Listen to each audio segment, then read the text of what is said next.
crunching on the leaves, covered by the darkness of the woods. I called 911. When they arrived, the car was gone, but thankfully I had the picture of their license plate from the day before. It only took 3 hours to find and arrest them. It was a guy in his mid-20s, and he looked completely deranged. Honestly, if I'd turned back and saw him chasing me through my house, I probably would have been so terrified that I would have tripped or something.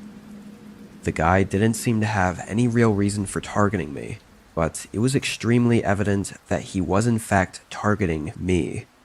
There were multiple pictures on his phone of my house, and even some looking through the windows at night at me sitting in my living room. He also had notes on when I left and got home from work every day for the last 2 weeks. Disturbingly, we still don't know how he got into my home and all around the cameras.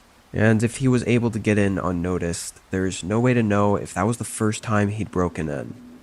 With how long and intently he was stalking me, he could have somehow had knowledge of where all the cameras were, and it could have been that this was just the first time he'd made the mistake of slightly walking in view of one of the cameras in my bedroom.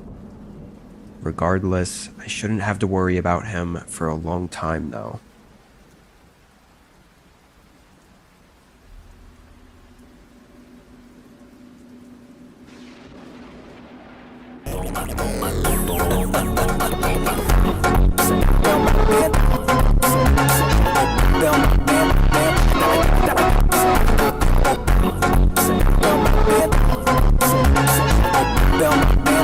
This was 4 years ago, but I still find myself thinking about it every now and again. It was storming pretty bad this night. I worked as an Uber driver, so on nights like these, it often gets really slow. Sometimes I don't even get a single pickup. Regardless, I always stayed out and waited, either driving around listening to music or sitting in an empty parking lot and watching YouTube on my phone. Even if I'd only get a few pickups, it's still worth the extra money that I wouldn't have made otherwise. This night was as expected. Nobody was out or going anywhere with a storm like this. For the first while, I stayed in a parking lot, sitting on my phone and listening to the storm run through the town. After an hour, I went and drove through to get some food, then went back to the parking lot and waited some more. Eventually, I got the notification that someone requested a pickup. I clicked on it, and it said they were 25 minutes from me, and they needed to be dropped off another 20 minutes away from where they were. Usually when this happens, it's because no other Uber drivers are working, so I'll be the closest available driver, even though I'm far away. I had nothing better to do this night though.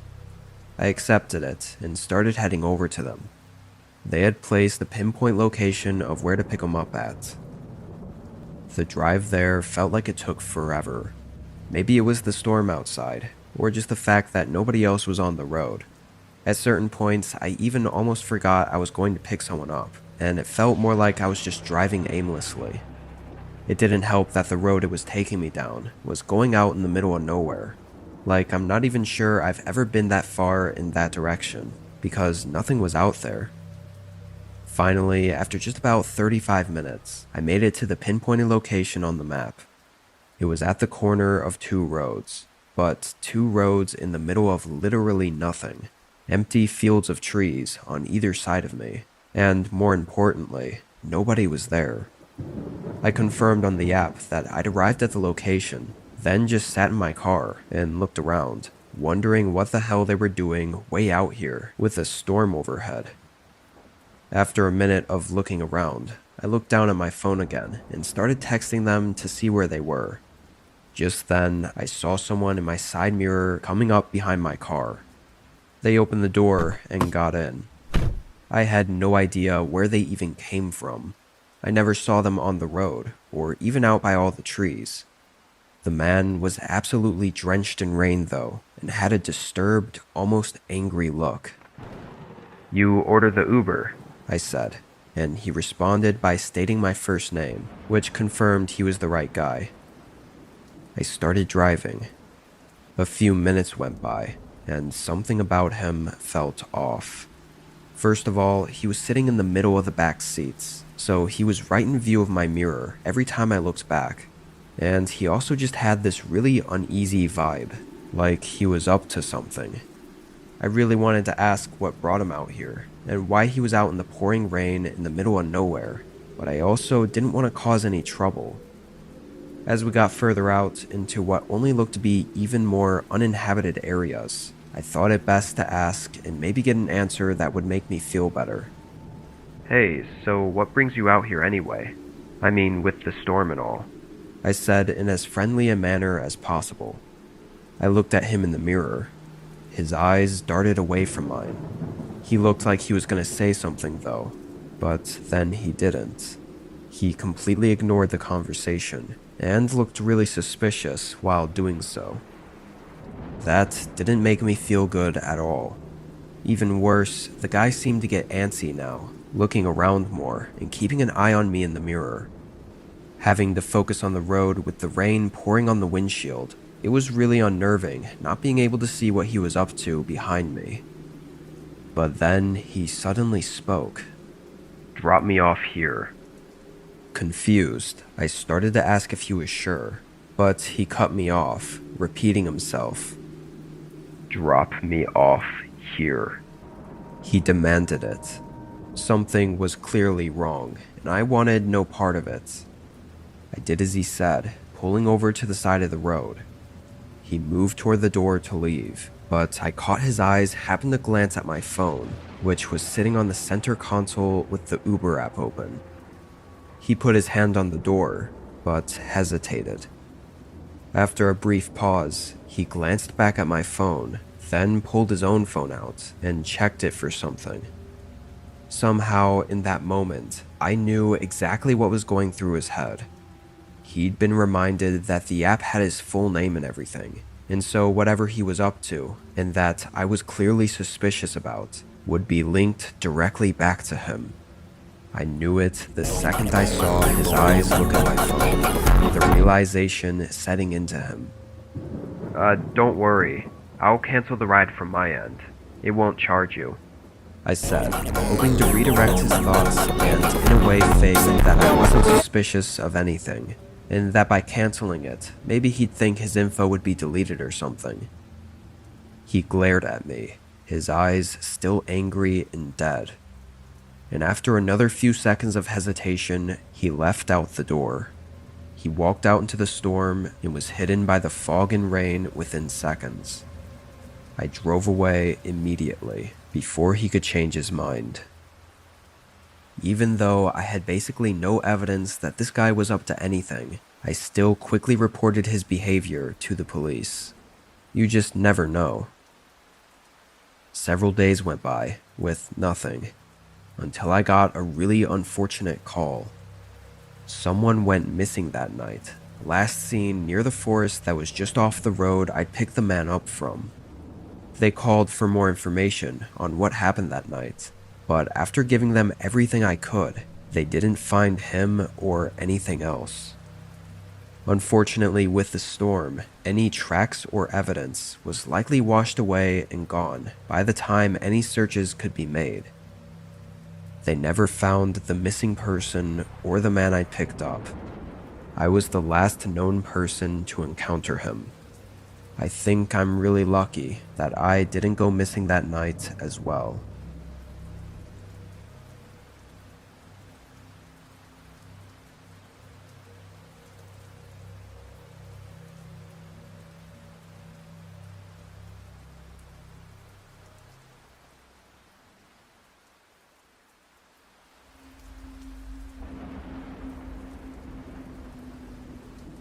This was on what I thought was going to be a normal weekday for me. However, it turned out to be far from that. Being early April, it was raining a lot around here. My job was partially indoor and partially outdoor, so it was always 10 times worse when it was raining, and wore me out by the time my shift was over.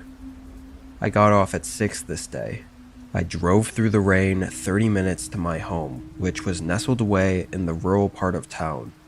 Strangely, as I pulled down my driveway, which was just mud at this point from all the rain, I noticed another set of tracks, like another car had recently driven down to my house. I didn't think much of it, assuming it was a mail truck or something, until I got home and noticed no mail or deliveries at my doorstep. Odd, but from the tracks, it looked like when they got to the house, they just did a 3-point turn and left. Probably just made the wrong turn. I went inside and got out of my soaked work uniform, then went to the kitchen to whip up something quick for dinner. It was maybe 7:30 when I thought I heard a knock somewhere by the front door.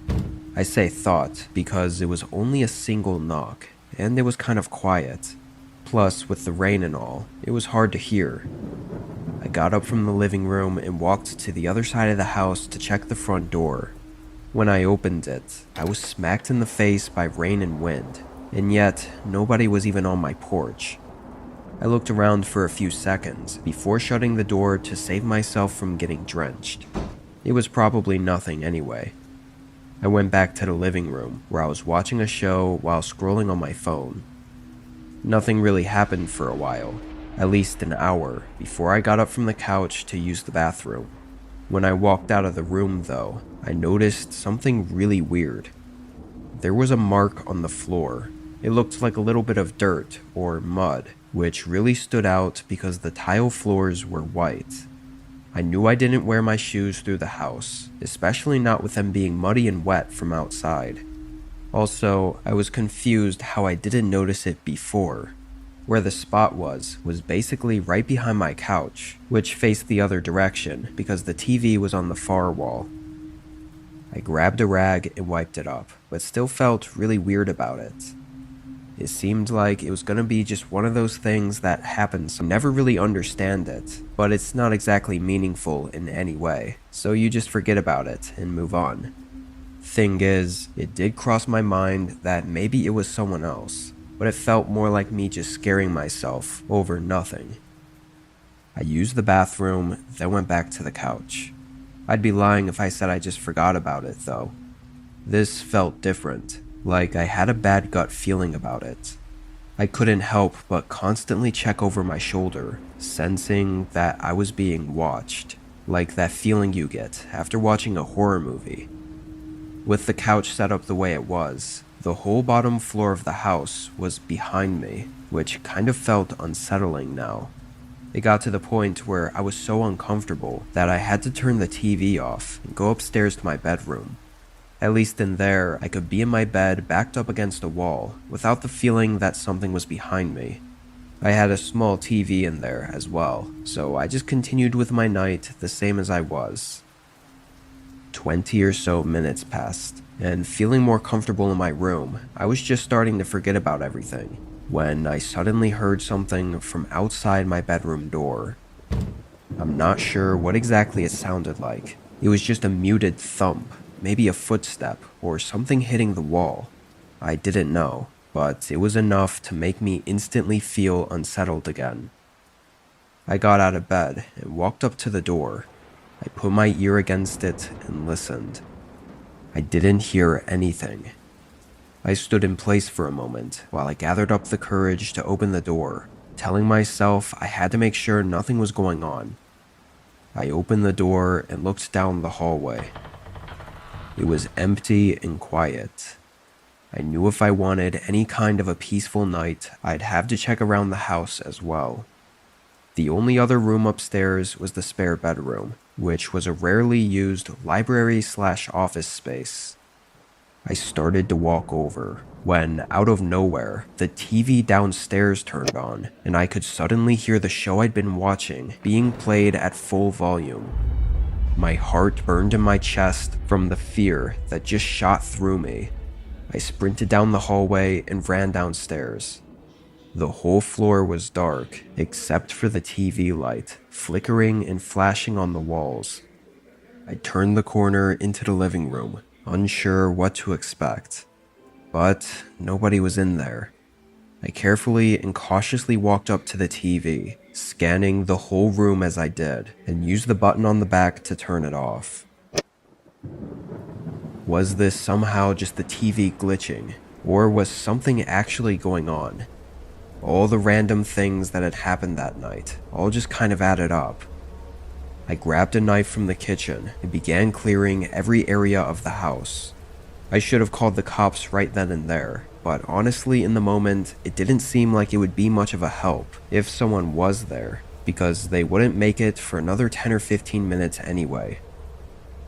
I cleared the whole first floor, and through all of it, I never found even a single thing else off about the house. I then quietly walked back upstairs, but by this point, I was sure this was all just a string of unusual but meaningless events. I got up to the hallway and walked to the spare room, creaking open the door. I hadn't been in there for a while, but it all looked the same until I noticed something laying on the floor by the closet. It was the TV remote for the one downstairs. Blood rushed from my face. I backed up and ran downstairs and out of the house as I called the police. Sure enough, when they got there, they found a couple other signs that someone else was inside, including a broken lock on one of the downstairs windows. Likely, whoever it was had visited my house earlier in the day while I was at work, probably driving down my driveway and knocking on the door to see if I was home. After realizing I wasn't, they probably drove away only to come back and break in. They were inside the entire night, quietly lurking around the house. Maybe they really were watching me all night. It still makes me shiver just thinking about it. When I went up to my bedroom, they must have grabbed the TV remote, and obviously they turned it on to distract me as I was walking up to the spare room they were hiding in, giving them enough time to slip out of the house. It's almost 100 times creepier that nothing was taken and no clear signs showed what they were there for. Hopefully, if anything else happens, I'll still be around to update you on it.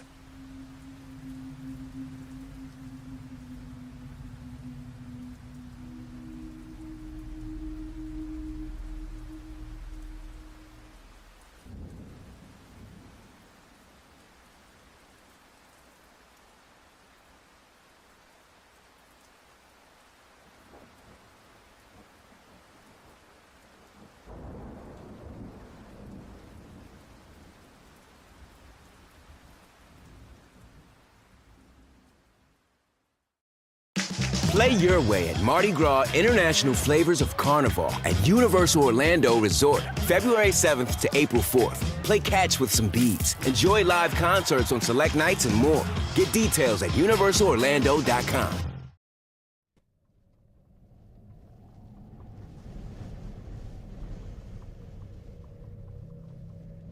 I'm 28, and this was 2 years ago. It was just a few days before Christmas, but I had taken the entire week off of work, or in-person work. At my job, we could essentially schedule when we'd actually come into the office, and I'd managed to have enough remote days racked up to be able to work from home this whole week. I knew there was supposed to be a big winter storm hitting the town around this week, and with the holiday and everything, I just wanted to stay home and have some more chill work days. Our company navigated remote work by basically just saying we had to get our work done by its deadline, and aside from that, it was up to us how we wanted to go about it. There were a few more rules and stuff, but this meant I could really work whatever schedule I wanted. I always preferred sleeping in and working late into the night. This day, I started work around noon. The first several hours were slow and calm, I guess. I sipped on my coffee and tried to get some work done. Over the course of those hours, the wind got increasingly heavier, slamming into the window next to me, and snow slowly began coming down. By 3 or 4, it was already dark outside, from the clouds overhead and all the snow flooding on top of the neighborhood. I was gonna go out to grab dinner, but with the roads being the way they were, I decided to stay in for the rest of the night. I worked at my desk for another couple hours. The sun had set and the winter storm had come in at full force. I left the window shades open so I could watch the snow fall from my desk, but out of nowhere, a light flickered outside. I looked over and saw a thin beam of light moving around. It was for sure a flashlight. I leaned back from my desk and looked at the window for maybe 10 seconds, watching the flashlight move around outside the window, before getting curious enough to get up and walk over to the window to see what was going on. I mean, it had to be freezing cold. Why was anyone out there? I peered outside the window, trying to look down the side of my house. I spotted the light, but before I could trace it back to whoever was shining it, it turned off. Or maybe went behind something. I couldn't tell. It was too dark, and the snow blocked pretty much my whole view. With nothing else to see, I sat back down. Honestly, I think I assumed some neighbor might have lost a pet out in the storm, or was just looking for something in general. I didn't worry much about it, and tried to focus back on my work while the storm continued outside. Over the next 2-ish hours, the house constantly creaked and settled, but several times I thought I'd heard something slightly louder and more distinct, enough so for me to stop and look away from my desk, hoping to hear it again and figure out what it was. I didn't, but how could it not be the house just making noises? The thought that it was anything else seemed really far-fetched. That was until there was a much louder thud sound. It sounded more like something breaking than just a hit against the wall, let alone the house settling in the wind. And it sounded like it was inside the house. I got up from my desk and walked into the hallway, hearing nothing, and then moving downstairs. Everything looked and sounded normal, not that I could hear too much over the heavy winds, but there weren't any more loud thuds. Honestly, I wasn't scared enough to do a full-on search through every section of the house, not without any other noises or anything. So I started to head back up to my office, making it nearly to the top of the steps, when suddenly there was a click sound and the whole house went dark. The power cut out. I froze in place for a second. The entire house was pitch black. With the snowstorm outside, no light was even coming in through the windows. I couldn't even see my own hands in front of my face.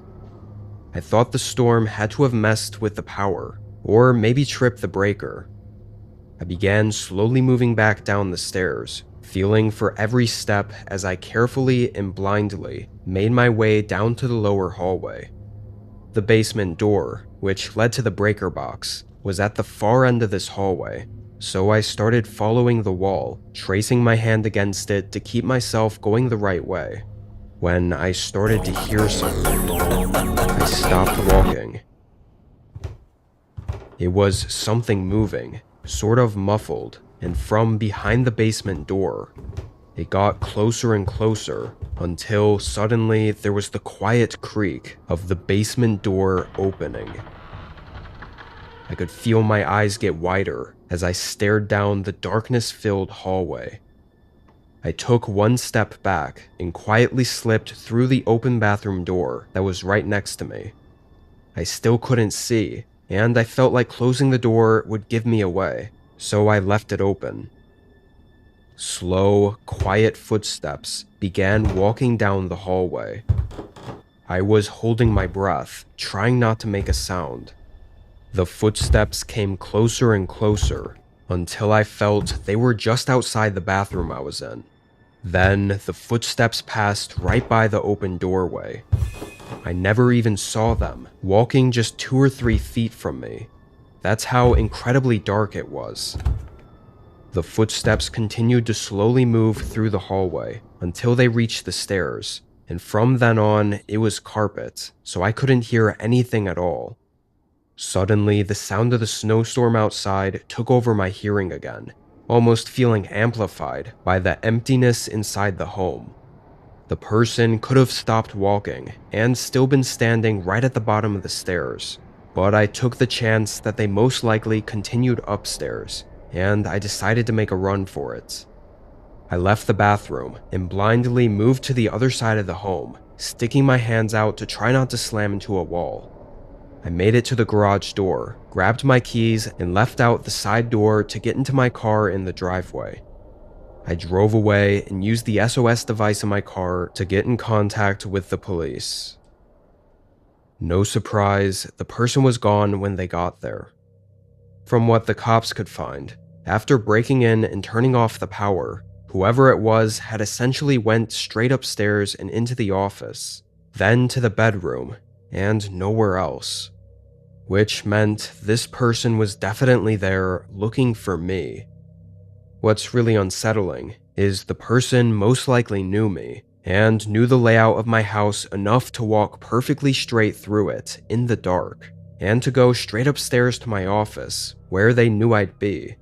Could have even been someone I talked to regularly that I had no idea had horrible intentions. It made me question everything.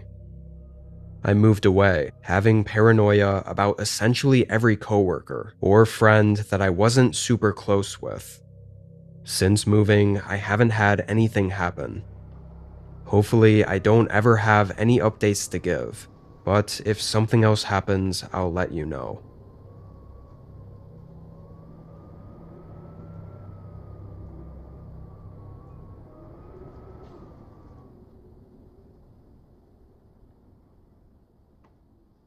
We've all accepted that everything we do online is tracked. Every search, every click, every purchase is recorded somewhere. Most people don't even think about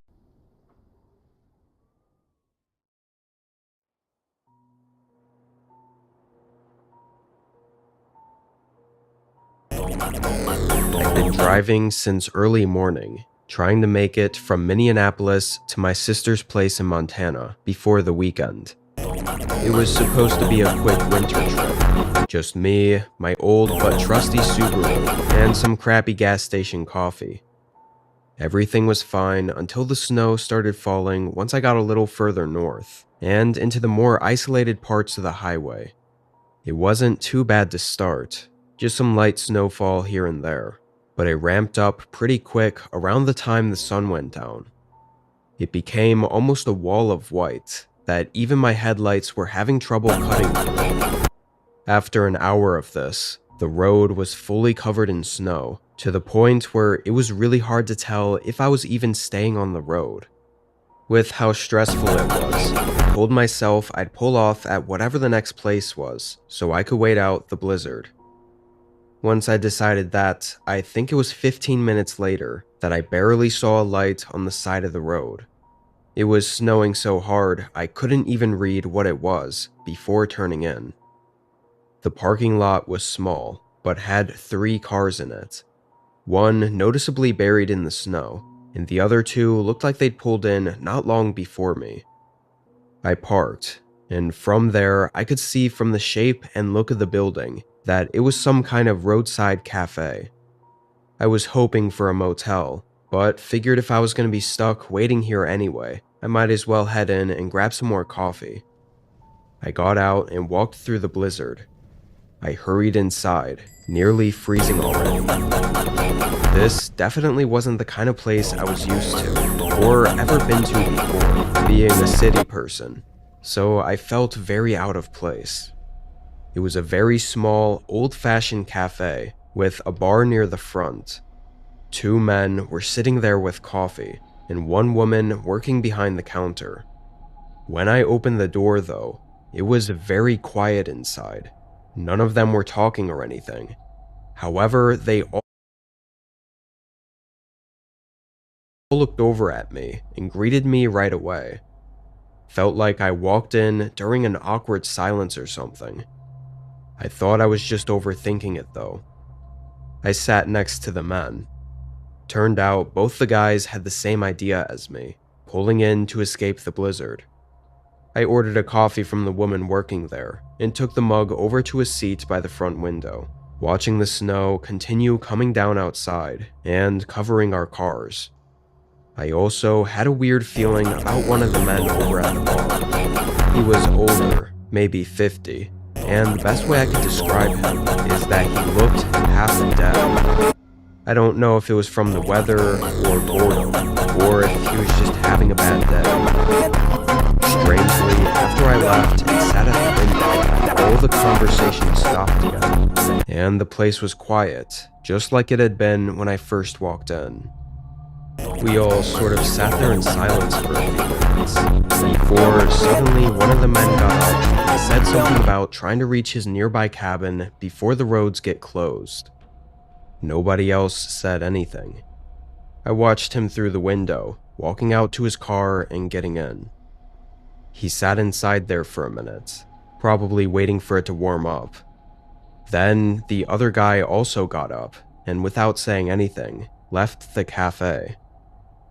I moved from the window back to the bar, immediately asking the worker what was up with those guys.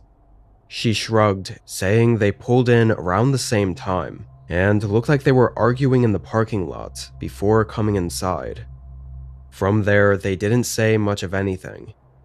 Figured it was just road rage, or something like that.